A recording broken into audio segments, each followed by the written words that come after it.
Hi folks, my name is Jacopo and I'm one of the founders of Dokin. We are back with another video.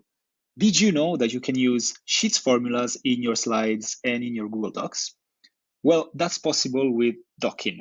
And in this video, I'm going to show you how. First things first though, what is Dokin? Dokin is an add-on for your Google Workspace that is accessible through your Google Workspace marketplace. I'm going to give you the link in the description of this video. And once you install it, you're able to access it through the extension tab that you'll have in your Google Sheets, in your Google Slides, and in your Google Docs. So today I'm going to show you how you can use data in Google Sheets right in your Google Slides and how you can use Sheets formulas to add content in your Google Slides and your Google Docs. So in this example, I've taken a spreadsheet with a bunch of financial data and a presentation with some financial results.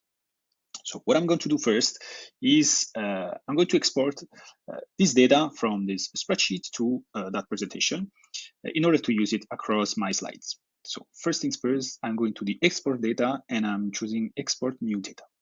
I'm selecting the destination. So here I'm interested in my slides file here.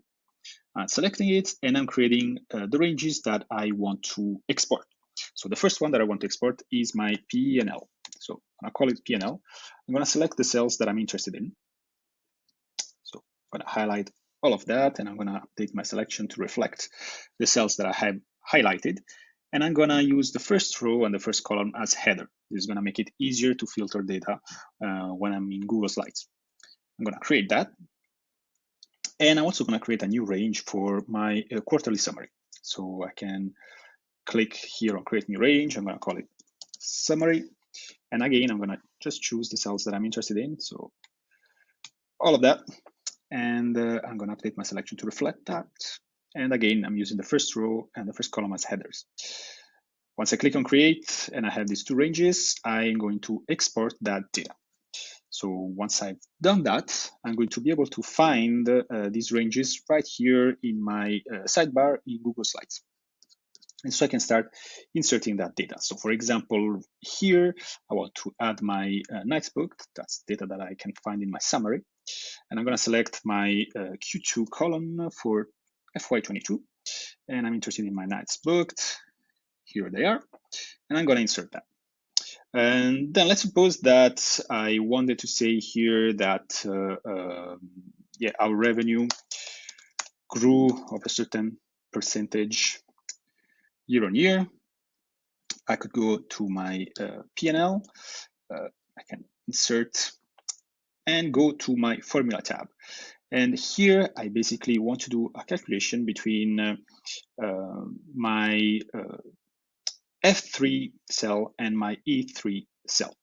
So what I'm going to do, basically from here, I can access any formula from Google Sheets, so whether it's SUMIF or VLOOKUPs, etc. In this case, I only need a simple one, so I'm going to do F3 divided E3 minus 1. So I have my result here, and I can choose the format that I want to insert that data in. So I'm going to use the percentage here, and I can now insert it. And I will have now my 162%. And now what's going to be cool is that if any of that data was to change, so for example, if my revenue was actually 7813, this is going to be reflected also in my content in Google Slides. I need to simply click on Update File Content, and you'll see that my percentage of revenue growth is going to change to 252%. So this is a quick overview on how to use Sheets formulas in Google Slides or Google Docs. Feel free to get in touch with us for any questions or leave a comment, and we'll be happy to answer. Thank you very much.